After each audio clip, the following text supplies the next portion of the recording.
9,000번 침략당했다는 게 말이 된다고 생각하세요? 그리고 2000년도 안 되는 역사를 무려 5000년이라고 주장하는 건 사기꾼이지. 이 모든 게 한류를 더 위대하게 포장하려는 홍보 전략이잖아요. 과연 무슨 사연일까요?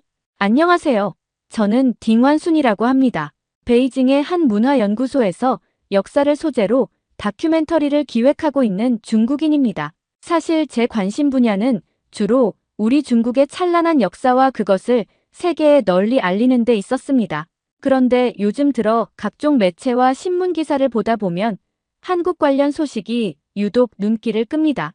특히 한국이 과거 여러 외세의 침략을 얼마나 많이 받았는지, 그리고 그 와중에도 스스로의 체제를 꽤 안정적으로 지키며 발전해 왔다는 보도들을 접할 때마다 저는 이해가 되지 않아 몹시 분노합니다. 왜냐하면 저는 늘 중국이야말로 동아시아 지역의 압도적인 존재감과 위용을 자랑해 왔다고 믿어왔기 때문입니다. 그런데 어찌된 일인지 한국이라는 나라가 자신들의 역사를 무려 수천 년 이상으로 강조하고 또 세계에서 주목받을 만한 자랑거리를 갖고 있다는 보도를 자꾸만 접하게 되니 제 자존심이 상하기도 했고 솔직히 좀 의심스럽기도 했습니다. 오늘은 그런 의심과 분노를 더욱 부추기는 사건이 있었습니다. 중국의 여러 온라인 포털과 해외 신문을 번역해 소개하는 한 소식통에서 한국은 그동안 수많은 외세의 침략을 받았으나 그때마다 꿋꿋이 버티고 결국 한민족의 정체성을 지키며 발전했다고 소개하는 영상을 보았습니다.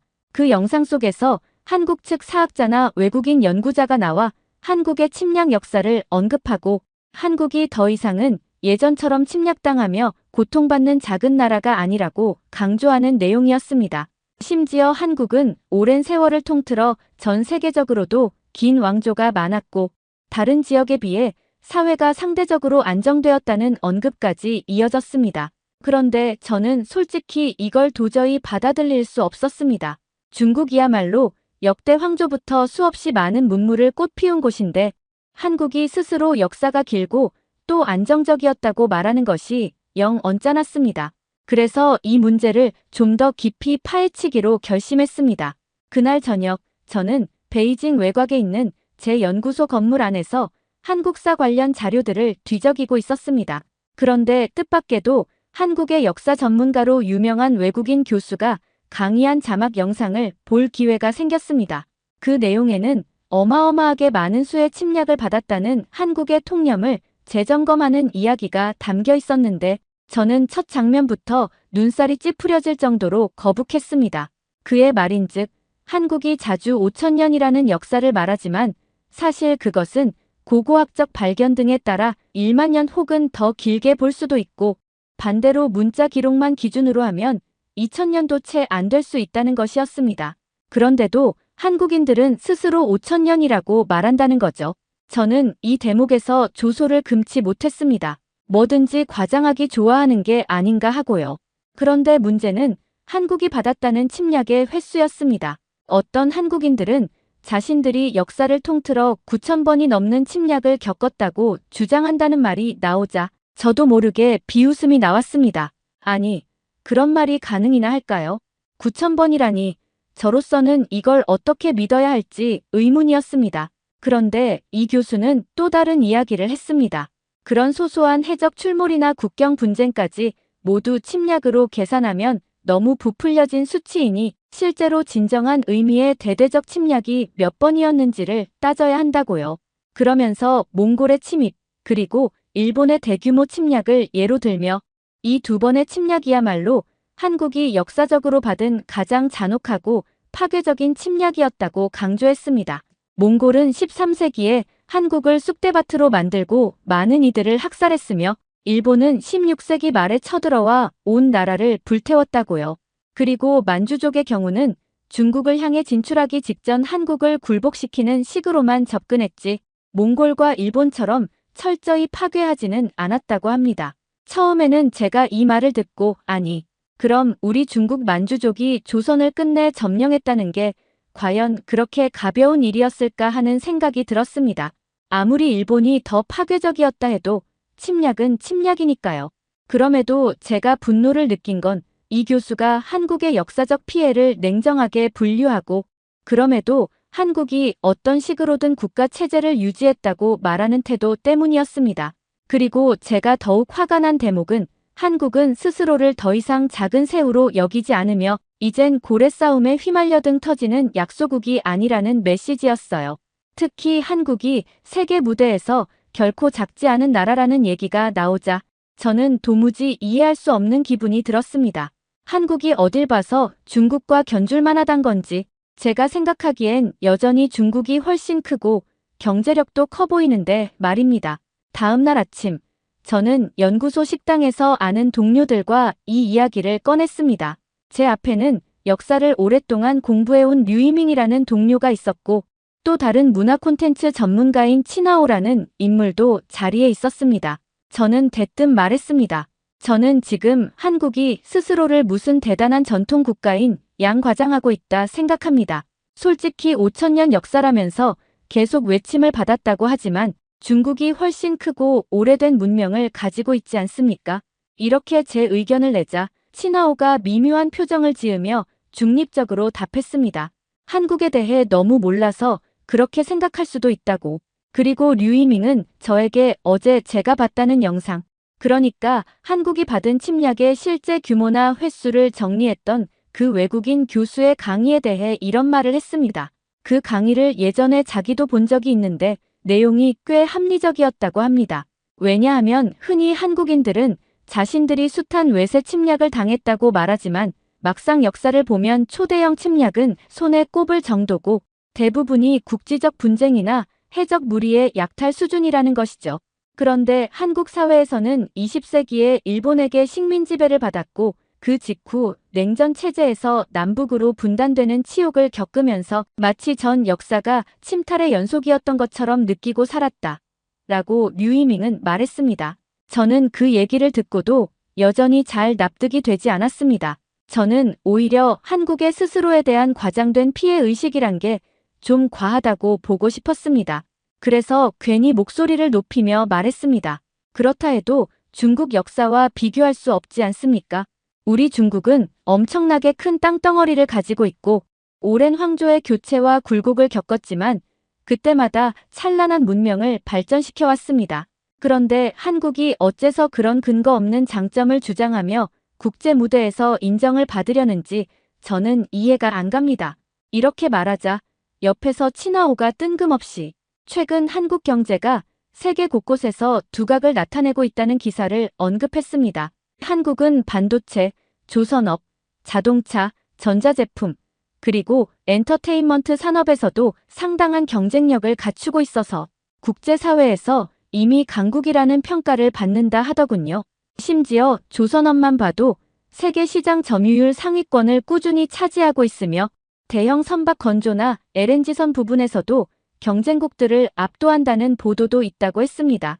또한 스마트폰 제조나 가전제품 분야에서도 한국 브랜드가 글로벌 시장을 흔들 만큼 강력하다고도 말이죠. 저는 솔직히 그런 보도를 볼 때마다 인상을 쓰게 됩니다. 왜냐하면 중국에서도 최근 자체 스마트폰 브랜드나 가전 브랜드가 크게 발전했는데 아직도 한국산에 대한 소비자 신뢰도가 높다는 점이 못마땅하기 때문입니다. 그래서 저는 짜증 섞인 목소리로 말했습니다. 어차피 중국의 인구와 시장 규모가 훨씬 크니 곧 한국은 따라잡힐 겁니다. 딱 그렇게 단언하자 류이밍은 잠시 침묵하다가 제게 이렇게 반박했습니다. 한국은 이미 20세기 중후반 극단적으로 가난한 상태에서 세계가 놀랄 정도로 급성장했고 그러면서 민주화도 함께 달성한 나라다. 그리고 여러 국제기관이나 학계 논문을 살펴보면 한국의 정치적 자유나 언론 자유 지수가 상당히 높은 편이라고 한다. 게다가 1인당 국민소득으로 보면 한국이 이미 우리 중국보다 훨씬 앞서는 상태이지 않나. 저는 그 이야기를 듣고 한층 더 기분이 나빠졌습니다. 민주주의도 그렇고 언론 자유도 그렇고 마치 한국이 중국보다 더 선진적이고 더 나은 사회라는 식으로 들렸기 때문입니다. 순간 욱하는 마음에 비꼬듯 말했습니다. 그거야 외국 기관이 과장해서 평가해준 것 아니겠습니까? 한국에 대한 정치적 호감도를 일부러 높여서 점수를 주는 걸 수도 있잖아요. 제가 이렇게 적반하장으로 나오자 옆에 있던 치나오는 또다시 차분한 목소리로 저에게 설명했습니다. 최근 여러 국제평가에서 한국이 긍정적인 지표를 보이는 것은 단순히 외교적 호감도 때문이 아니라 실제적 데이터와 사례를 바탕으로 한 결과라고요. 또 유엔 산하의 여러 기구와 경제협력개발기구에서 매년 발표하는 다양한 지표를 보면 한국은 교육 수준, 보건 의료 시스템, 경제 발전도와 같은 지표에서 꾸준히 상위권을 지키고 있다 합니다. 또한 국제투명성 기구에서 발표하는 부패 인식 지수에서도 한국이 과거보다 순위가 많이 올라갔고 이런 변화가 세계 주요 언론에서도 보도되곤 했다는 겁니다. 실제로 중국 내부 매체에서도 한국의 발전상을 다양한 각도에서 다뤘고 그것이 단순 홍보가 아닌 통계나 연구 결과 위주였다는 말도 덧붙였습니다. 저는 구체적 통계를 들어서 이야기하니 더 이상 뭐라 반박하기가 힘들었습니다. 하지만 속으로는 여전히 저 자신이 받아들이기가 싫었습니다. 한국이 우리 중국을 능가하는 건 있을 수 없다는 선입견이 제 가슴 깊이 자리 잡고 있었으니까요. 그래서 억지 주장을 이어가면서 한국은 그저 운이 좋았을 뿐이고 미국 같은 서구 강대국의 지원 덕분에 경제 성장을 했을 거라고 우겼습니다. 그러자 류이밍이 또다시 제게 차근차근 설명했죠. 한국이 도움을 받은 것은 사실이지만 그것만으로 오늘날의 결과를 설명하기에는 부족하다고 합니다. 한국은 전쟁 직후 극도로 빈곤한 상태였지만 이후 수출 주도형 산업 정책을 공격적으로 펼쳤고 그 과정에서 노동력과 기술 발전을 단기간에 끌어올렸다는 겁니다. 그리고 그 산업의 결실이 반도체, 자동차, 선박, 철강, 전자와 같은 주요 분야에서 두드러지게 나타났다고 했습니다. 특히 전 세계 스마트폰 시장에서 한국 브랜드가 일찌감치 상당한 인지도를 구축했고 생산 공장과 연구개발에 엄청난 투자를 하면서도 품질 관리에는 소홀함이 없었다고요. 그러니 이것을 단순히 외세의 도움만으로 설명하기는 어려울 것이라며 세계 국제기구가 발표한 연구 자료들을 일일이 언급해 주었습니다. 그 순간 저는 안색이 더 나빠졌습니다. 이미 자료와 증거들이 어지간히 나와 있으니 그걸 부정하는 제 모습이 점점 우스워지기 시작한 겁니다. 그런데도 저는 이상하게 한국의 그런 성취를 인정하기 싫었습니다. 그래서 또다시 다른 주제로 말을 돌렸습니다. 한국이 대체 뭘 그렇게 대단히 잘났다고 자랑하는지, 역사적으로 봤을 때 어마어마한 외침을 겪었다고 하면서도 자신들의 사회가 안정적이었다고 말하는 게 말이 되느냐고 따져 물었지요. 그리고 제 식으로는 한반도가 옆에 큰 중국과 일본을 두고 있어서 계속 침략당하는 위치였다는 게 상식 아니겠느냐고 코웃음을 쳤습니다. 그런데 그때 예기치 못하게 또 다른 인물이 등장했습니다. 저희 연구소의 고문으로 있는 중화권 역사학자 수라오 선생이 마침 지나가다가 제 말에 귀를 기울이더니 제게 이렇게 말하더군요. 자네는 아직 한국의 역사적 안정성에 대해 좀 잘못 알고 있는 것 같네. 한국은 한반도라는 특수한 지정학적 위치에 있으면서도 놀랄만한 장수 왕조를 여러 번 경험했고 통합 왕조가 무너질 때에도 전체가 전쟁터로 변해 유적과 문화가 몽땅 소실되는 일은 드물었다네. 역사에서 전쟁이 없었던 것은 결코 아니지만 왜인지 모르게 한국 왕조들은 500년 이상 가는 예가 덜어 있었고 왕조 교체 자체도 비교적 잔혹한 대규모 피바람보다는 비교적 부드럽게 이뤄진 사례가 많다네. 자네가 말한 대로 한국이 이웃 국가들로부터의 침략을 받았을 때는 매우 큰 고통을 겪었다. 13세기 몽골 침략과 16세기 말 일본 침략은 그 규모와 파괴력이 대단했지. 하지만 그런 거대 침략이 지속적으로 반복된 것은 아니었고 한 왕조가 무너질 정도의 극단적 상황이 오지 않은 경우도 많다네. 게다가 한국 사람들은 그런 전쟁을 잊지 않고 이후로도 계속 대비하려고 노력해왔고 한 번 겪은 상처를 사회 전체가 공유하면서 재건에 힘을 쏟았다네. 저는 솔직히 이 말을 들으니 좀 당황스러웠습니다. 한국이 장수 왕조가 많고 심지어 무덤도 크게 도굴되지 않았다는 얘기가 어디서 들은 기억이 있었습니다. 그런데 설마 무덤 도굴이 거의 없었다니 저는 그런 주장을 처음 접했을 때 크게 믿지 않았지만 들어보니 묘하게 일리가 있어 보이기도 했습니다. 세계사적으로 유명한 곳, 예를 들어 중동이나 이집트 지역은 끝없이 무덤을 털어갔다는 얘기가 많으니까요. 그런데 한국은 상대적으로 그런 무질서한 약탈이 적었다고 하니 뭐랄까 이상하게 저의 기존 편견이 흔들렸습니다. 그렇다고 제가 바로 수긍할 수는 없었습니다. 그래서 다시 한번 목소리를 높여 말했습니다. 그럼에도 불구하고 한국이 자신들의 역사를 5천년이라고 주장하는 건 지나친 과장이지 않습니까? 그 교수가 말한 것처럼 문자 기록으로만 따지면 2000년도 안 될 수 있다는데 아니 무슨 기준으로 5천년을 말하는지 모르겠습니다. 그냥 자신들의 민족적 자부심을 크게 보이려는 홍보 전략 아니겠습니까? 이렇게 반문하자 수라오 선생은 미소를 지으며 답했습니다. 자네 말대로 한국이 5천년을 강조하는 건 그들만의 민족 서사를 내세우기 위함일 수도 있지. 하지만 중국도 여럿이 사망호제 시대로 거슬러 올라가며 전설과 역사를 섞어 말하지 않나. 민족 국가라는 것이 대체로 자신의 과거를 신화적 시원에서부터 이어온다고 주장하는 경향이 있으니 한국이 그렇게 말하는 게 특별히 이상하다고 보긴 어렵지 않겠나. 그리고 실은 한국 내부에서도 자신들의 역사를 냉철하게 나누어 연구하는 움직임이 있고 단순히 5천년설을 무조건 주장하기보다는 저마다 합리적인 근거를 대며 토론한다네. 수라오 선생의 이 말이 제게는 약간 충격이었습니다. 저는 한국이라 하면 그냥 감정적으로 과거사를 부풀리고 무조건 자기들만 피해자였다고 외치는 모습만 상상했는데 그게 전부가 아니었다니. 순간 저는 뭐라 말을 하기가 어려웠습니다. 그 사이에 친하오와 류이밍이 끼어들어 한국이 요즘 하다못해 대중문화로도 전 세계에 큰 영향력을 끼치고 있다는 이야기까지 곁들였습니다. 방탄소년단을 비롯한 아이돌 그룹의 영향력, 드라마나 영화가 전 세계에서 히트치면서 아시아와 서양 시장까지 장악하고 있다는 사실, 그리고 이건 단순히 미국이나 유럽의 지원 때문이 아니라 한국이 갖고 있던 문화적 역동성을 세계에 선보인 결과라는 분석 등이 계속 나오기 시작했습니다. 저는 이 부분에서 더더욱 짜증이 났습니다. 생각해보니 몇 해 전부터 중국 젊은 층도 한국 드라마나 음악에 열광하는 모습을 쉽게 볼 수 있었거든요. 심지어 제 조카도 한국 음악을 좋아해서 이상한 춤을 따라 추기도 하던 걸 봤습니다. 저는 그게 영 불편했습니다.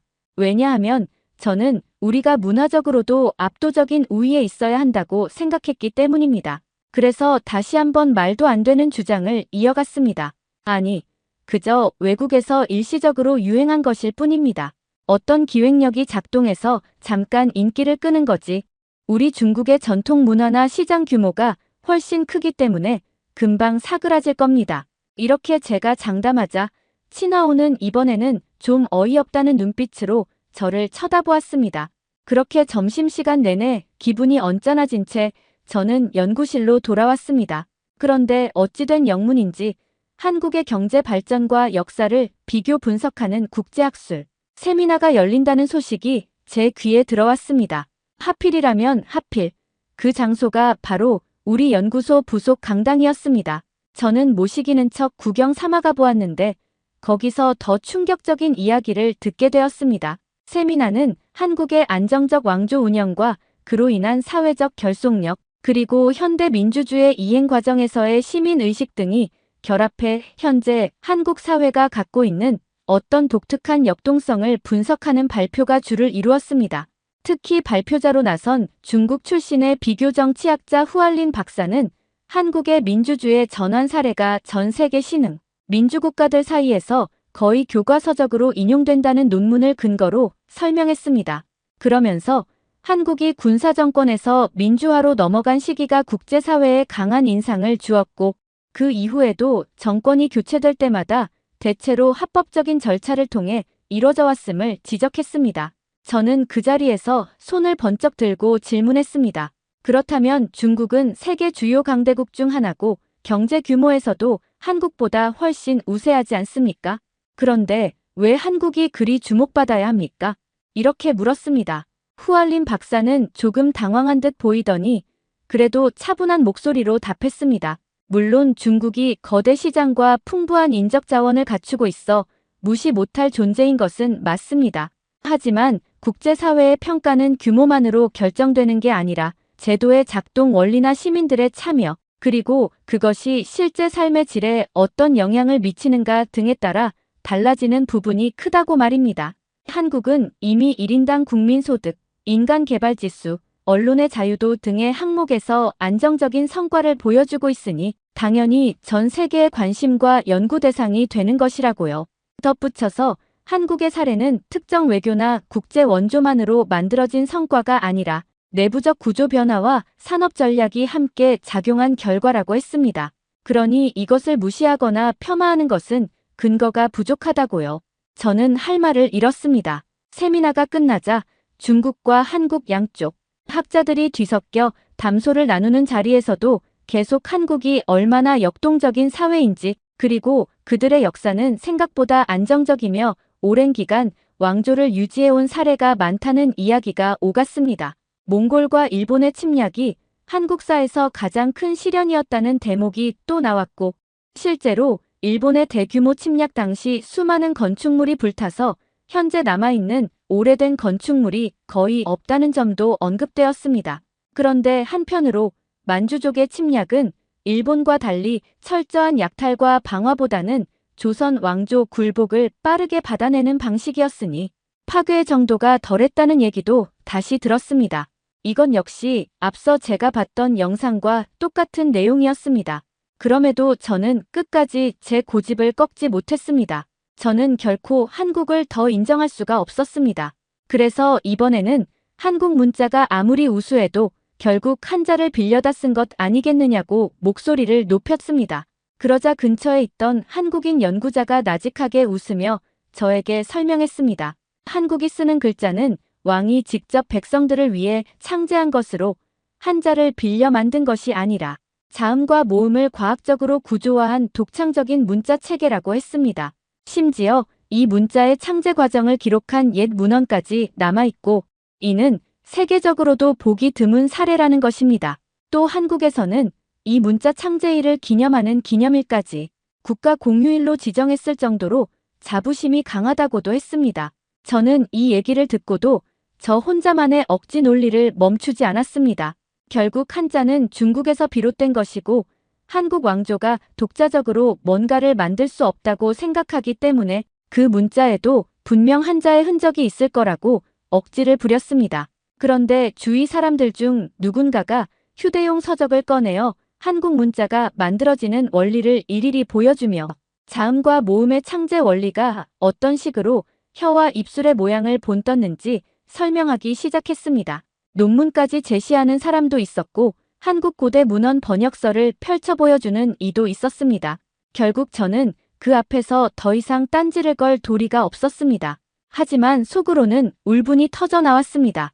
저희 연구소에서 주최한 행사가 어쩌다 이런 식으로 가게 된 걸까? 저는 내심 곤혹스러웠지만 제 체면이 걸려있기에 어설프게나마 끝까지 한국의 위상과 업적을 인정하지 않으려 했습니다. 저녁 무렵 세미나가 마무리되고 자유롭게 의견을 나누는 시간이 되자 저는 다시 한번 엉뚱한 주장을 꺼냈습니다. 한국이 아무리 대단하다 해도 결국 북한과 남한으로 나뉘어 있는 분단 국가 아닌가. 이웃한 강대국들 때문에 고통받은 역사가 이어지는 것 아니겠느냐고요. 그러자 이번에는 한국인 참석자가 답변했습니다. 한국인도 당연히 분단 문제를 큰 상처이자 해결해야 할 과제로 생각한다. 그러나 적어도 남쪽 지역은 자유민주주의 체제를 확립했고 경제 성장을 이루었으며 문화적 영향력을 전 세계로 확산시키고 있다는 점은 분명한 사실이라고요. 이 점이 북한과는 극명히 대조되어 그 자체가 또 하나의 한국적 특수성으로 주목받는다고도 했습니다. 제 고집을 부여잡고 있던 저는 점차 자리를 뜨고 싶어졌습니다. 그 순간 어느 해외 저명 일간지에 한국이 주도한 경제협력 프로젝트가 선진 사례로 소개되었다는 기사까지 인용되자 저는 완전히 할 말이 사라졌습니다.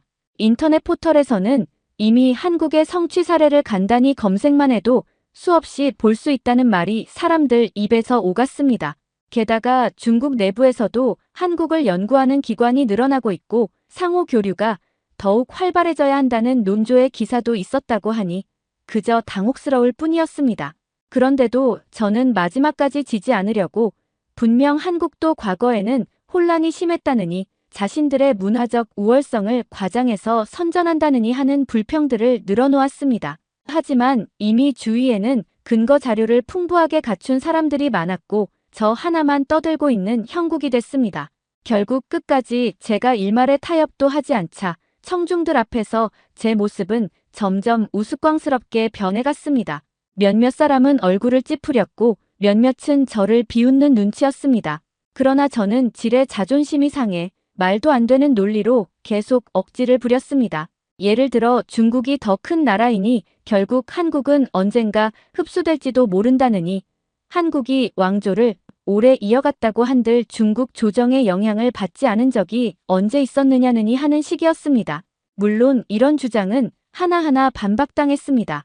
그들은 한국이 외교 조공 등에서 중국과 영향 관계가 있었던 것은 사실이지만 그렇다고 나라가 완전히 지배받지는 않았으며 오히려 자체적으로 글자와 문화를 창조하고 정치적 제도를 발전시켰음을 반복해서 설명해 주었습니다.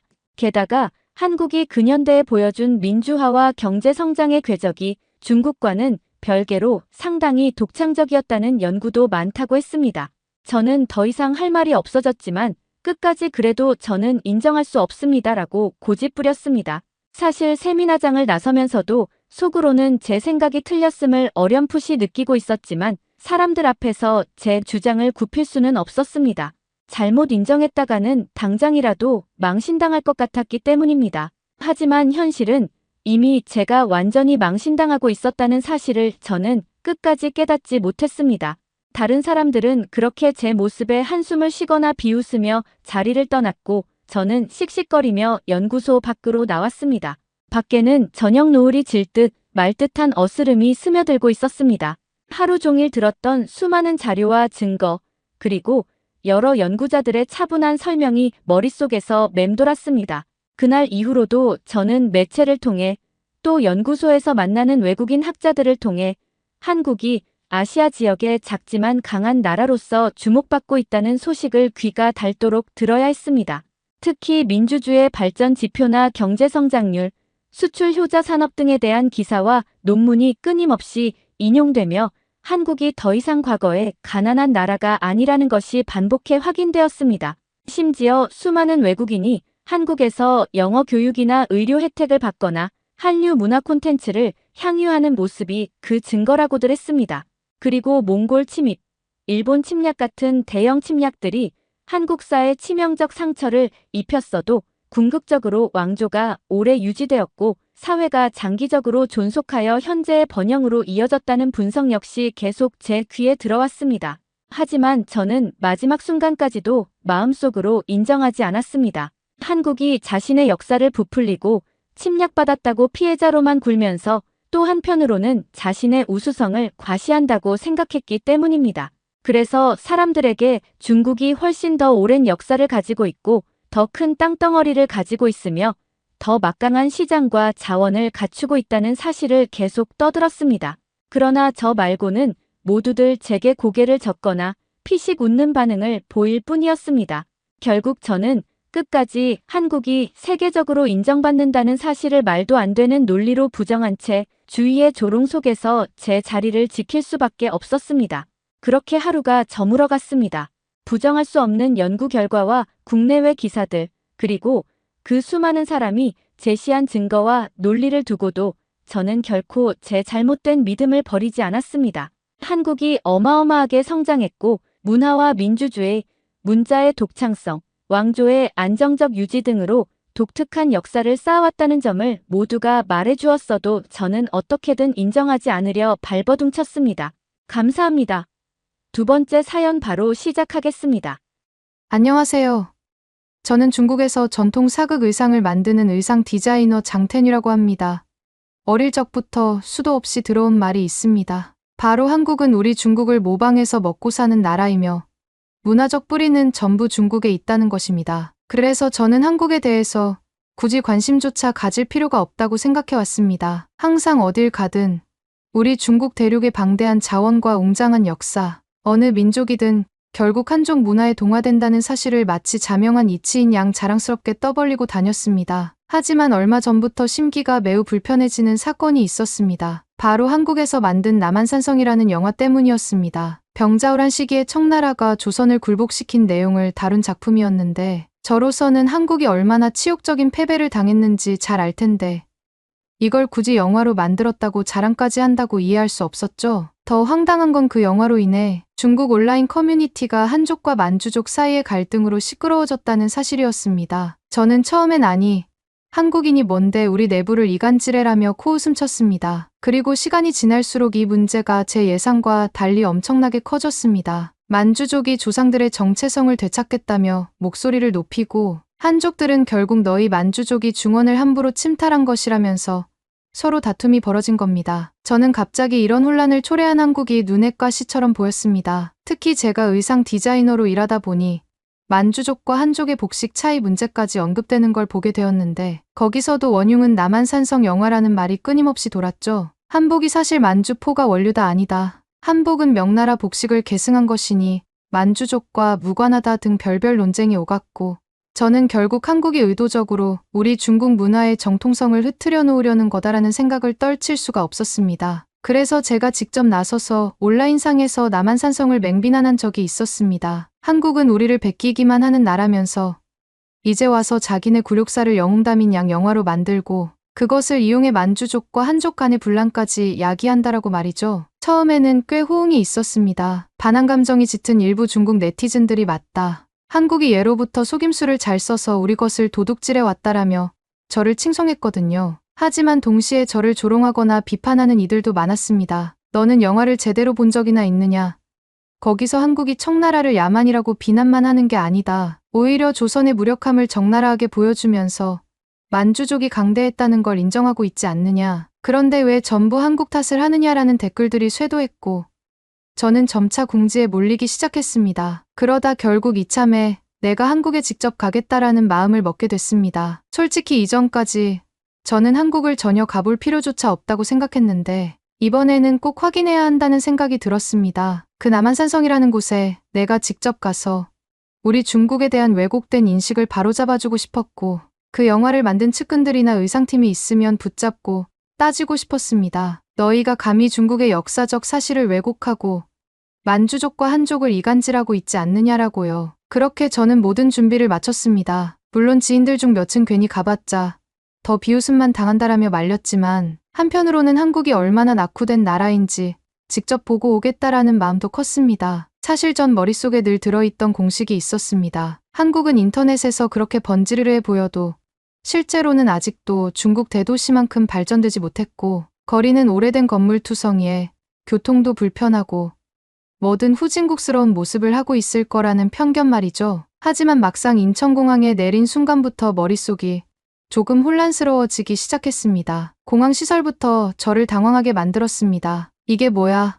비행기에서 내려서 공항을 둘러보는데 굉장히 깔끔하고 체계적이잖아. 시설은 머련하고 안내 시스템도 전자기기로 완비돼 있고 정돈된 분위기가 이런 건 그냥 서양 공항 수준 같은데 저는 안색이 살짝 굳어졌습니다. 뭐 이 정도면 우리 중국 대형 공항들도 다 가진 시설이긴 하지. 그래도 한국이 이걸 언제부터 이렇게 갖춰놨지라는 생각이 스쳤습니다. 입국 심사를 받으면서도 느꼈습니다. 중국어 표지판도 군데군데 보이는데 예전 한국에 대한 제 이미지와 달리 꽤 세련돼 보였습니다. 여직원들 유니폼도 깔끔하고 모든 과정이 상당히 빠르고 효율적으로 진행되더군요. 한편으로는 그래도 베이징이나 상하이 공항이 더 크고 화려한 건 당연하니 여기서 움츠릴 필요는 없어라고 스스로 마음을 다잡았습니다. 이건 그냥 인천이라는 곳의 특이한 경우일 뿐일 거야 라고도 위안했습니다. 그런데 공항 밖으로 나오자마자 저는 또 한 번 충격을 받았습니다. 저는 원래 한국은 지하철이나 버스도 낙후된 구석이 많을 거다라고 생각했습니다. 그런데 놀랍게도 지하철 통로부터가 아주 깨끗하고 표 사는 방식도 자동화돼 있으며 전광판 안내까지 착실하게 깔려 있었습니다. 뭐야? 이건 우리 중국 대도시들이 몇 년 전부터나 도입한 시스템 아니야?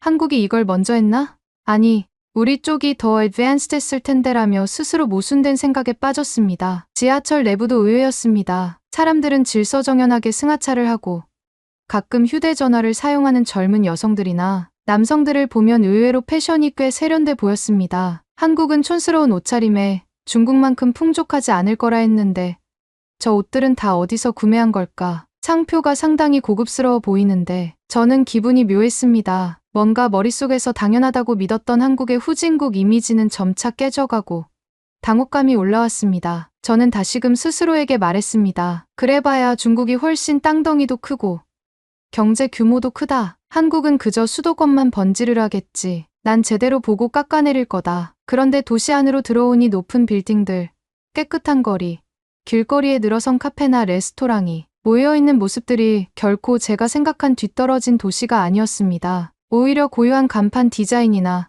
간단한 표지 문구들이 눈에 띄게 예쁘고 깔끔하게 정돈돼 있더군요. 마침 저를 맞이해주겠다는 지인이 있어서 그를 만나 잠시 이동할 때는 택시를 탔습니다. 그 택시는 전부 카드 결제가 가능했고 내부도 깔끔했습니다. 길거리를 둘러보니 현대식 차량들도 많았고 최신 전기차들도 제법 보였습니다. 사실 저는 이때부터 서서히 자괴감을 느끼기 시작했습니다. 뭐야, 여기가 진짜 내가 떠올리던 그 빈곤하고 낡은 한국이 맞나? 아니, 분명 듣기로는 한국이 그렇게 잘 나가진 않는다고 했는데 계속해서 이동하다 보니 길에는 패셔너블한 젊은이들이 왕왕 눈에 띄었습니다. 특히 대학생쯤으로 보이는 사람들이 입고 다니는 옷차림, 화장법, 액세서리 등은 오히려 세련된 감각이 느껴졌습니다. 이게 다 어디서 온 돈일까? 그래도 우리 중국이 훨씬 부유하고 소비력도 크지 않나. 한국은 작은 나라인데라고 변명처럼 생각해봤지만 막상 제 눈앞에 펼쳐진 현실은 제 머릿속에 박제돼 있던 한국의 초라함과 너무 달랐습니다. 그러다 결국 제가 한국을 온 목적을 본격적으로 수행하기 위해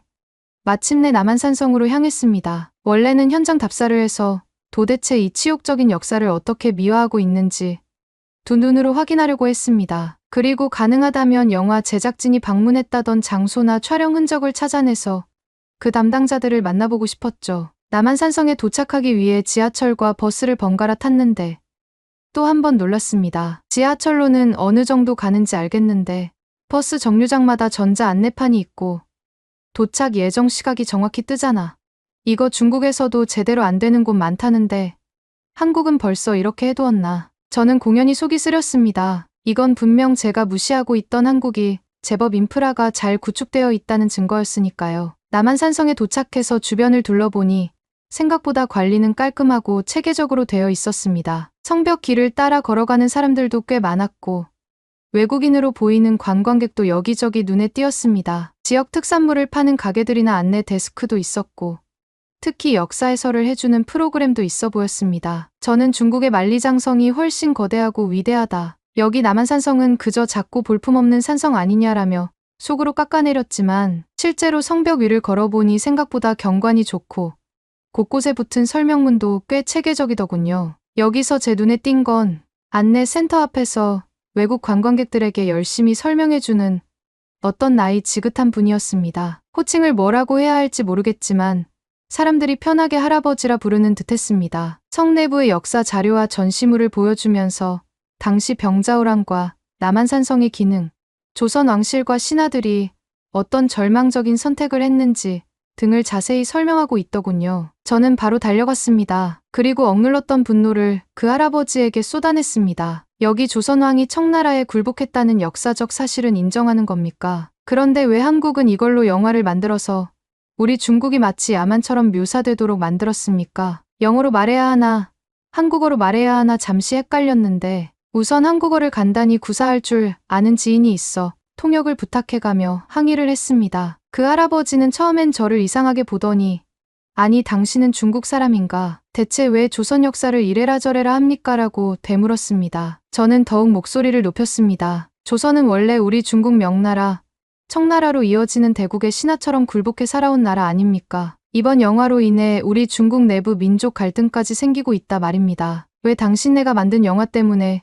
우리 중국이 시끄러워져야 합니까? 할아버지는 혀를 끌끌 차며 웃더니 대체 무슨 말을 그렇게 함부로 하나. 병자호란 시기는 조선에게 치욕스러웠지만 그 사실을 숨기지 않고 영화로 만든 거다. 중국 내부 문제라는 건 당신들 사정이지.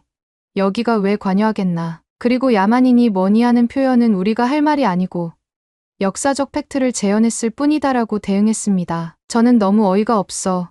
그게 다 감정적으로 조선을 미화하고 청나라를 야만으로 묘사한 것 아니냐며 몰아붙였습니다. 그러자 할아버지는 짧게 한숨을 쉬더니 예상치 못할 만큼 많은 자료들을 꺼내놓기 시작했습니다. 그 중에는 병자호란 당시의 각종 기록과 고증을 토대로 한 책자, 간단히 번역된 문헌 발췌 등이 있었습니다. 그리고 저에게 그걸 하나씩 설명해 주려 했죠. 조선이 굴복한 건 명백한 사실인데 여기 남한산성에서 몇 달 동안 버티다가 결국 청태종에게 항복한 거다. 영화에서도 그 지점을 자세히 다뤘고 조선이 얼마나 무력했는지를 낱낱이 드러낸다. 그런데 어디가 조선을 미화했다고 하나. 게다가 청나라를 야만으로 묘사한 장면은 없다. 오히려 조선이 당시 전략적으로나 국력면에서 얼마나 뒤처졌는지 나타내는 장면이 많다. 저는 말이 막혔습니다. 왜냐하면 실제로도 남한산성을 본 사람들 중 상당수가 이 영화에서 조선을 너무 처절하게 그렸다고 했다는 말을 언뜻 들은 적이 있었거든요. 제가 이 할아버지에게 계속 반박하려고 했지만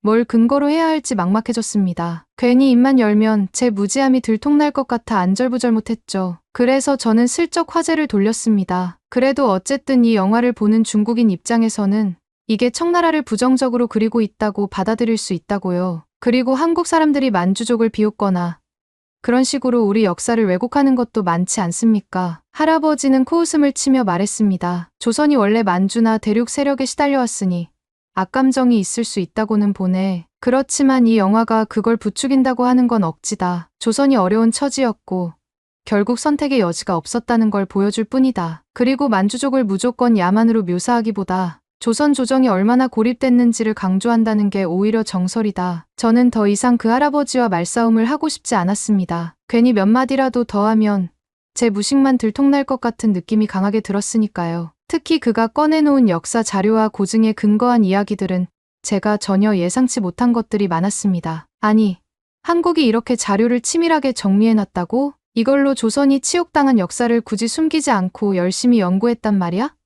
저는 경악했습니다. 결국 저는 뒷목만 잡으며 무슨 소리인지 모르겠고 어쨌든 우리 중국을 함부로 건드려선 안 된다고 쏘아붙인 뒤 황급히 돌아섰습니다. 옆에서 구경하던 몇몇 관광객들이 저를 힐끗힐끗 보더군요. 순간 얼굴이 화끈거렸습니다. 어쩐지 제가 스스로 더 민망해진 꼴이 되었으니까요. 그 후에는 남한산성 일대의 당시 병자호란 관련 자료를 전시해놓은 곳을 둘러봤습니다. 이곳에도 청나라와 조선의 관계를 설명하는 패널들이 있었는데 대체로 조선이 치욕을 당해 항복했다는 사실을 있는 그대로 적어놓았더군요. 뭔가 제가 상상했던 것처럼 조선이 매우 영광스럽고 청나라가 야만이라고 매도하는 문구는 찾아보기 어려웠습니다. 이쯤 되니 기분이 더욱 묘해졌습니다. 그러면 도대체 왜 우리 중국 네티즌들은 만주족과 한족이 남한산성 영화 때문에 싸움이 났다고들 하는 거지? 정말 이 영화가 야만 대문명 같은 이분법적으로 그렸다면 여기도 그런 내용이 나와야 정상 아닌가 하고 궁금해졌습니다. 저는 한국인들도 구경하고 있는 전시물을 보다 말고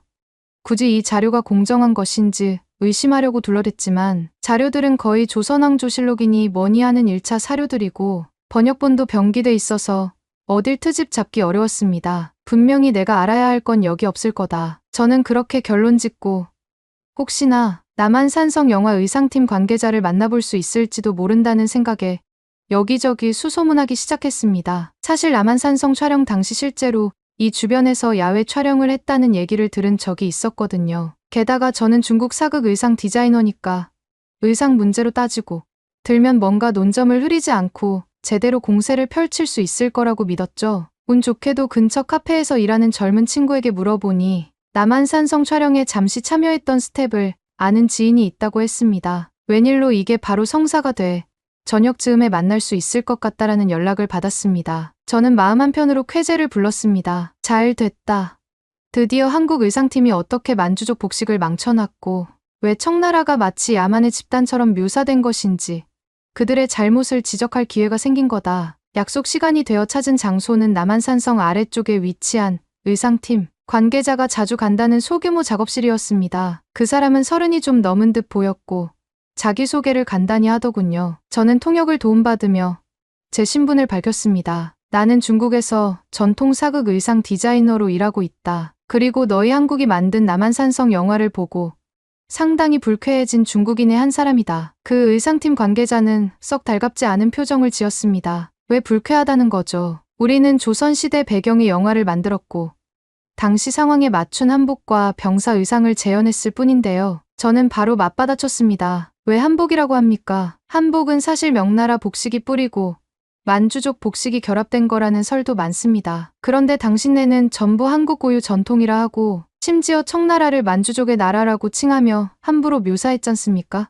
당연히 우리 중국인 입장에서는 눈 뜨고 볼 수 없는 모욕입니다. 그러자 그 사람은 코웃음을 치며 대답했습니다. 도대체 어디서 그런 이상한 이야기를 듣고 오셨는지 모르겠지만 한복의 뿌리를 논하는 문제와 영화에서 청나라를 만주족의 나라라고 표현한 것은 별개의 문제입니다. 병자호란 당시에는 분명 청이 후금에서 발전해온 만주족 중심 세력이었잖습니까? 그건 역사적 사실입니다. 우리가 무슨 조작을 했다는 거죠. 저는 갑자기 말문이 막혔습니다. 왜냐하면 후금, 청나라는 확실히 만주족이 주도했던 건 사실이고 그걸 부정하기는 어려웠으니까요. 그래도 제 자존심을 지켜야 했습니다. 아니, 그래서 저희 중국 내부에서 지금 한족과 만주족 갈등이 생겼잖습니까? 당신네 영화가 괜히 만주족 역사를 들쑤셔놓고 한족에게는 명나라의 명분만 강조해서 결론적으로 갈등을 부추기는 꼴이 된다고요. 의상팀 관계자는 살짝 황당하다는 듯 고개를 저었습니다. 저희가 명나라를 미화하거나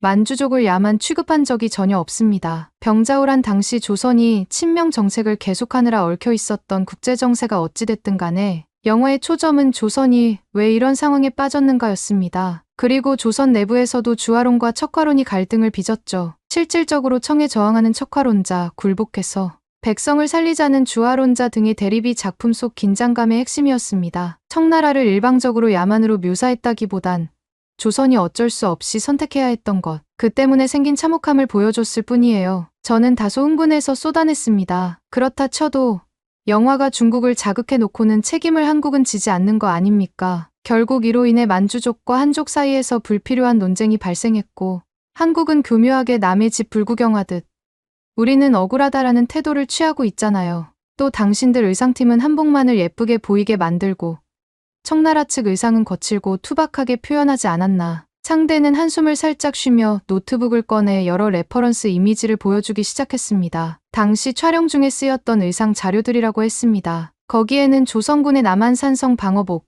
조선 관리들의 관복, 그리고 청군 복장이 뒤섞여 있었는데 솔직히 제 눈에도 청군 의상이 그렇게 허술해 보이지는 않았습니다. 오히려 병사들의 갑옷은 묵직한 질감으로 고증에 맞춰 잘 만들어져 보였고 색감도 적절해 보였습니다. 보시다시피 우리는 청군 의상을 일부러 이상하게 왜곡하지 않았습니다. 당시 기록에 근거해 나름대로 고증을 했고 영화 전체 톤에 맞춰서 조명과 색 보정을 적용했을 뿐입니다. 오히려 조선 쪽이 더 낡고 허술한 면모를 부각시켰습니다. 왜냐하면 그게 병자호란 당시 조선의 상황을 나타내는 데 필요했으니까요. 저는 뭔가 더 반박하고 싶었지만 솔직히 이미 보여주는 자료에서 크게 잘못된 부분은 찾기 어려웠습니다. 그럼 왜 한푸라고 하지 않고 한복이라고 칭합니까? 어차피 모든 복식은 우리 중국이 원료 아닌가요? 하고 궁색하게 물었더니 상대는 씁쓸한 표정을 지으며 말했습니다. 말 그대로 한복은 조선시대 한반도 민간과 왕실에서 착용하던 옷의 총칭입니다. 그 명칭은 한국에서 부르는 고유 명칭이고 한푸와는 발생 시기가 완전히 다르죠. 한푸는 중원 한족의 전통 복식을 말하는 것이고 조선은 명나라의 영향을 받았다고 하지만 동시에 고유의 형태를 발전시켜 왔습니다. 이건 표절 문제라기보다 동아시아 전반이 서로 영향을 주고받은 역사적 산물입니다. 그런데 왜 한국이 우리의 것을 훔쳤다고 하시나? 아무래도 좀 편향된 생각 아닌가요? 그 말을 듣자 저는 더 이상 참을 수 없었습니다. 당신네 한국이 맨날 이런 식으로 자기들만의 역사성을 주장하고 결국 서양인들한테는 우리가 오리지널이라고 홍보하니 중국이 분노하는 것 아니오. 만주족도 결국 중화의 일부였는데 당신네는 그걸 자꾸 별개의 민족 세력처럼 부각시키고 그 갈등을 부추겨 우리 중국을 이간질하고 있어. 상대는 어이없다는 듯 웃으며 답했습니다. 만주족은 엄연히 조선 입장에선 외세였고 당시에는 그 세력으로부터 굴욕을 당했으니 어쩔 수 없이 만주족 중심 국가로 표현할 수밖에 없었겠죠. 그게 어떻게 갈등을 부추기는 행위가 되죠. 그리고 중화의 일부라고는 해도 시기적으로는 조선과 적대 관계였는데 이건 다 역사 자료에 나오잖아요. 왜 그걸 한국 탓으로 돌리십니까? 저는 그 순간 정말 망신을 당한다는 기분이 들었습니다. 제 목소리만 커졌고 논리적으로 반박할 만한 근거는 부족하다는 게 느껴졌거든요. 뭔가 자꾸만 말로 밀리는 느낌. 그걸 떨쳐내려고 더 고성이 오갔습니다. 아무튼 내가 보기에는 이 영화와 한국에서 퍼뜨리는 각종 자료들이 전부 중국을 분열시키려는 음모다. 외부에서 만주족 문제를 부추겨 놓고 정작 한국은 웃고 있지 않나.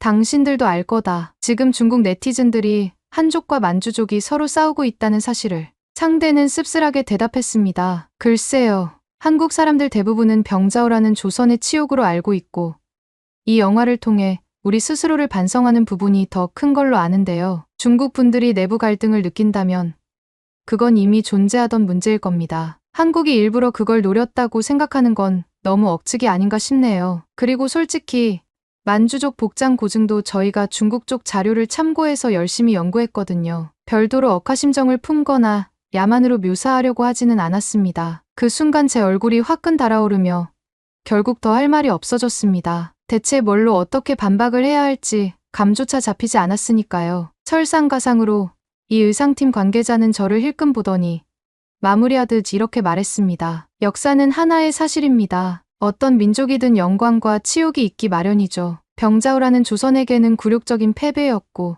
청나라 입장에선 승리였겠지만 그걸 우리가 어떻게 각색하든 어디까지나 자기 역사에 대한 이야기입니다. 중국 내부 사정까지 책임질 수는 없고요. 혹시 더욱 궁금하시면 병자호랑 관련 한국 사료나 국내 학자들의 연구를 직접 찾아보시는 걸 추천합니다. 저는 아무 말도 하지 못했습니다. 그 말투가 마치 당신이 좀 더 공부를 해보는 게 어떻겠냐라는 뉘앙스를 강하게 풍겼으니까요. 도대체 제가 따져들러 왔다가 정작 제가 무지를 드러낸 꼴이 되어버린 셈이었습니다. 그 자리를 나오면서 저는 크게 분노했습니다. 한국인들은 왜 이렇게 당당하지? 병자호란 시기 자기네가 굴욕을 당해놓고 이제 와서 이 사건을 영화로 만들어 세계에 선전하고 정작 우리가 문제를 제기하니 전혀 굴복할 기색이 없어. 오히려 우리는 우리의 역사를 재조명할 뿐이라는 태도라니 억울함과 자괴감이 동시에 몰려왔습니다. 이 나라가 왜 이렇게 발전해 있는지, 사람들은 또 왜 이렇게 자신감이 넘치는지, 게다가 남한산성 할아버지나 의상팀 관계자를 만나면서 느낀 건 뭔가 탄탄하게 자료를 준비하고 자기네 역사를 파고들면서도 결코 무조건적인 역사 왜곡이나 자화자찬이 아니라 있는 사실 그대로 드러내려 노력한다는 인상이었습니다. 제가 예상했던 한국의 일방적 미화나 중국을 모욕하는 장면은 확인하기 어려웠던 거죠. 그렇다고 제가 한국이 제대로 만들었다라고 인정할 수는 없었습니다. 제 신념은 흔들리지 않으니까요. 결국 한국은 중국 문화를 훔쳐서 자기들 문화라고 우기며 세계에 퍼뜨리고 있다. 이번 남한산성도 자기들 고유 역사를 강조하는 구실로 쓰고 있을 뿐이다. 청나라가 만주족의 나라라고 강조하면서 우리 중국 내부의 갈등을 유발하고 있는 것도 사실이다. 저는 이렇게 생각하지 않으면 견딜 수가 없었습니다. 하지만 문제는 제가 한국 땅에서 이렇게 큰 소리를 칠 만한 근거가 별로 없었다는 겁니다. 남한산성에서 할아버지에게 당했고 의상팀 관계자에게는 더 말문이 막혔습니다. 두 번 모두 자칫하면 제 자신의 무지와 편협함만 드러내는 꼴이었습니다. 그래서 잔뜩 화가 나 있는 상태로 버스를 타고 다시 시내 쪽으로 내려왔습니다. 도심으로 돌아와 호텔에 체크인했을 때 또 한 번 놀란 건 숙소의 수준이 생각보다 훨씬 높았다는 겁니다. 이 돈에 이런 시설이 가능해? 한국이 이렇게나 발전해 있다고? 하는 생각에 불쾌함마저 느껴졌습니다. 제가 원했던 그림은 한국이라는 나라가 어딜 가나 누추하고 낡아서 제가 마음껏 비웃을 수 있는 풍경이었는데 실제로는 오히려 세련된 곳이 많다는 사실이 거슬릴 정도였습니다. 저는 호텔방 안에서 지인과 함께 맥주를 마시며 분노를 토했습니다. 한국은 분명 다른 나라들을 속이는데 능숙하다. 실제로는 중국한테 배울 것밖에 없는 후진국이면서 자신들을 포장하는 실력이 뛰어난 거다. 이들은 수출용 콘텐츠로 남한산성 같은 영화를 만들고 전 세계를 현혹시킨다. 그 와중에 우리 중국은 internal conflict를 부추기고 있다. 그 지인은 마지못해 제 말을 들어주다가 조심스럽게 제게 충고했습니다. 장태니, 나도 중국인으로서 한국이 밉게 보일 때가 많지만 직접 와서 보니 현실은 좀 다르지 않나. 오히려 우리는 최근 급격한 발전을 해왔지만 이 사람들이 몇십 년 전부터 차근차근 정비해 놓은 부분이 있다는 걸 체감하게 된다. 또 남한산성 영화를 보면 한국이 스스로 치욕을 인정했는데 그걸 갖고 내부 갈등이 생기는 건 사실 우리 탓이 클 수도 있어. 저는 더 이상 듣고 싶지 않았습니다. 너도 한국 편을 드는 거냐? 한국이 얼마나 교묘하게 이미지를 만들고 또 서양인들 눈에 잘 띄게 하는지 모르나. 이 나라는 도대체 왜 이렇게 해외에서 인기가 많지? 이런 작은 나라가 무슨 자격으로 우리 중국을 우롱하냐고. 지인은 한숨을 푹 쉬더니 더 말이 없었습니다. 분명 저에게 동조하고 싶어도 이미 한국 현장을 직접 본 만큼 저처럼 무작정 한국을 후진국이라 깎아내릴 수 없었을 겁니다. 그날 밤 저는 인터넷으로 한국 뉴스나 SNS를 찾아보다가 분노가 치밀었습니다. 남한산성 관광지에서 어떤 중국인 관광객이 관리인 할아버지에게 소리 지르다 망신당했다라는 식의 짤막한 목격담이 벌써 온라인에 올라와 있었던 겁니다. 내가 바로 그 중국인이라니. 사진까지 찍혀있지 않은 게 그나마 다행이었지만 누군가가 목격담을 써놓은 모양이었습니다. 댓글들은 중국인들 예의가 없다, 뭐가 그렇게 분해서 관리인 어르신한테 화를 내냐 등 비웃음으로 가득했죠. 이게 다 남한산성 영화 때문에 벌어진 일인데 정작 한국인들은 뻔뻔하게 우리를 비난한다 이 말이야. 저는 스스로에게 그렇게 중얼거렸습니다. 사실 내 잘못이나 무지 탓이 아니라는 핑계를 대고 싶었기 때문입니다. 다음 날 아침에도 호텔에서 로비를 지나다니며 주변 사람들 모습을 유심히 보았는데 어딜 봐도 후진국스러운 분위기는 찾기 어려웠습니다. 오히려 호텔 직원들의 친절함과 전문성이 돋보였고 앞에서 대기 중인 택시 기사들도 너무나 친절하게 목적지를 안내해 주더군요. 모든 것이 제가 원하던 낙후된 한국과는 거리가 멀었습니다. 결국 저는 더 머물러 봤자 기분만 상할 것 같아 일정을 애초 계획보다 앞당겨 귀국하기로 했습니다. 공항으로 돌아가며 다시 지하철을 탔을 때 깨끗한 승강장과 편리한 자동 안내 시스템, 그리고 정숙한 분위기에 또 한 번 무안해졌습니다. 한국 애들은 왜 이리 질서를 잘 지키는 거지? 우리 중국도 인구가 많고 복잡해서 그렇다지만 이 정도면 어쩐지 비교가 된다. 인천공항에 도착해 출국 수속을 밟으면서도 승객 편의를 위해 곳곳에 배치된 직원들과 잘 갖춰진 시설물을 보고 내심 씁쓸했습니다. 그래도 베이징 국제공항이 더 크고 더 으리으리하지 않나. 쓸데없이 한국이 잘해놨으니 내가 괜히 오히려 기가 죽지. 공항에서 비행기를 기다리며 저는 다시 한번 만주족과 한족의 갈등을 떠올렸습니다. 남한산성이 저지른 짓이 크다. 만약 이 영화가 없었다면 우리가 왜 내부적으로 분란을 겪어야 하지도 않았을 텐데. 하지만 그 생각과 동시에 남한산성 현장과 한국 의상팀에게 망신당한 기억이 떠올라 스스로 자책하게 되었습니다. 나는 의상 디자이너로서 뭔가 한국의 허점을 드러내고 싶었는데 정작 내가 무식한 사람 취급만 받았지. 탑승 게이트 앞에서 저는 한국 상품들을 전시해놓은 면세점 코너를 지나쳤는데 각종 화장품과 전자기기가 눈길을 끌었습니다. 광고 영상 속 한국 연예인들은 세련된 이미지를 내뿜고 있었고 외국인 관광객들은 열심히 쇼핑을 하고 있었습니다. 이 나라가 어쩌다가 이렇게 세계인에게 인정받게 된 건지 어이가 없다. 저는 마음속에서 끓어오르는 질투와 분노를 억누르며 결국 비행기에 올랐습니다. 기내에 앉아 창밖을 보면서도 내내 기분이 좋지 않았습니다. 이번 여행에서 내가 무엇을 발견했나. 한국은 생각보다 발전했고 시설도 나쁘지 않으며 사람들이 뭔가 자신감 있고 친절하다. 그리고 남한산성 영화 관련해서는 내가 제대로 반박할 틈도 없이 논리로 당해버렸다. 결국 한국인들은 병자호라는 조선의 치욕, 청나라는 강했다고 인정해왔더라. 도대체 어디에서 한국이 만주족과 한족을 이간질하는지 하지만 저는 끝까지 받아들일 수 없었습니다. 그래도 한국은 분명히 중국의 정통 문화를 가져다 자기네 것으로 우기는 나라다. 이번 남한산성으로 인해 중국 네티즌들이 싸움이 난 것도 사실이니 결국 한국이 교묘하게 우리를 자극했다고 밖에는 볼 수 없다. 비행기가 하늘로 날아오르는 순간 저는 다시 한번 결심했습니다. 돌아가면 더 큰 목소리로 이 문제를 거론해야겠다. 한국이 이렇게 번지르르하게 꾸며놓고 해외 인지도도 높이면서 정작 우리 중국 문화를 제멋대로 가져다 쓰고 남한산성 같은 영화를 통해 우리 내부를 분열시키고 있다는 사실을 폭로해야겠다. 저는 절대 이번 일을 잊지 않을 것입니다. 내 체면이 구겨졌어도 한국은 결코 우위를 점할 자격이 없다고 믿고 있으니까요. 그러나 속마음 한편에서는 지우기 힘든 씁쓸함이 몰려왔습니다. 나는 왜 남한산성에서 할아버지에게 논파당했고 의상팀 사람에게도 코너에 몰렸을까? 한국이 후진국이라 생각했는데 막상 당해보니 그게 아니고 자료도 치밀하고 의식도 탄탄해 보이더라. 여기가 정말 내가 알던 한국 맞나? 그래도 저는 인정할 수 없습니다. 한국이 우리보다 뛰어나다거나 우리가 한국에 배워야 한다는 생각은 추호도 없습니다. 시간이 지나면 결국 한국의 이 속임수도 만천하에 드러나고 우리 중국의 진정한 힘과 정통성이 빛을 발할 거다. 저는 그것만을 믿고 싶었습니다. 애초에 우리가 원조, 너희는 모조품이라는 생각은 변함없었으니까요. 그렇게 비행기가 날아오르는 동안 내내 저는 억울함을 곱씹었습니다. 남한산성 할아버지의 당당한 태도와 의상팀 관계자의 논리적인 말들, 그리고 깨끗하고 현대적인 공항과 대중교통, 심지어 세련된 패션을 자랑하던 한국 젊은이들의 모습까지.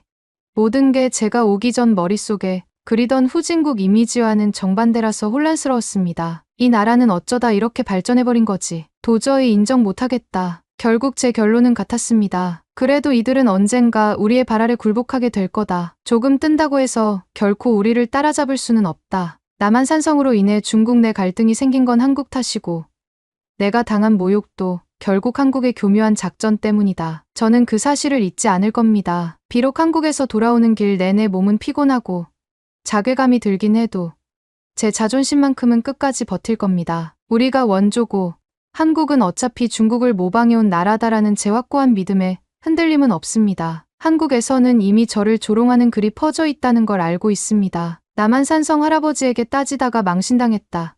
의상팀 관계자 만나서도 아무 논리도 못 피우고 돌아섰다는 식으로 떠벌리고 있겠죠. 그래도 전 괴념치 않습니다. 한국이 만들어 놓은 그 깔끔한 외형과 자신감은 다 거품일 뿐이라는 확신.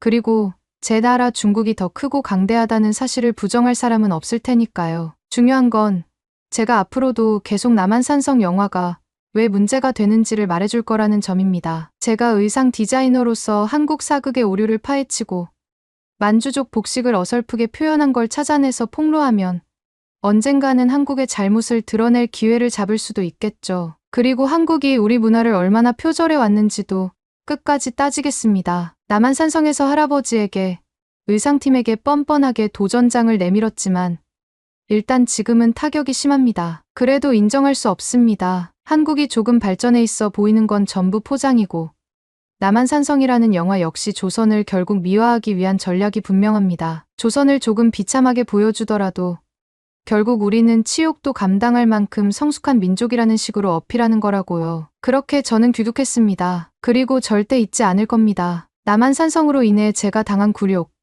그리고 한국이라는 나라가 의외로 세련되고 자신감 넘치는 모습. 어쩌면 그게 전부 제가 몰랐던 사실일지도 모르겠지만 인정은 안 합니다. 제가 틀린 게 아니라 한국이 너무 교묘한 수를 써서 저를 코너로 몰았을 뿐이니까요. 저는 장텐이라고 했습니다. 한국에서 직접 겪은 사실을 잊지 않을 것이고, 끝까지 그들이 우리를 모방해왔고 병자호란 등 중국 역사를 제멋대로 소재로 삼았다는 점을 비판할 겁니다. 남한산성에 가서 관리인 할아버지에게 떠들다 혼나고 의상팀에게 논리적으로 공격당해 망신당한 일도 언젠가는 뒤집어 엎을 겁니다. 중국이 최고인 건 변하지 않으니까요. 감사합니다. 두 번째 사연 바로 시작하겠습니다.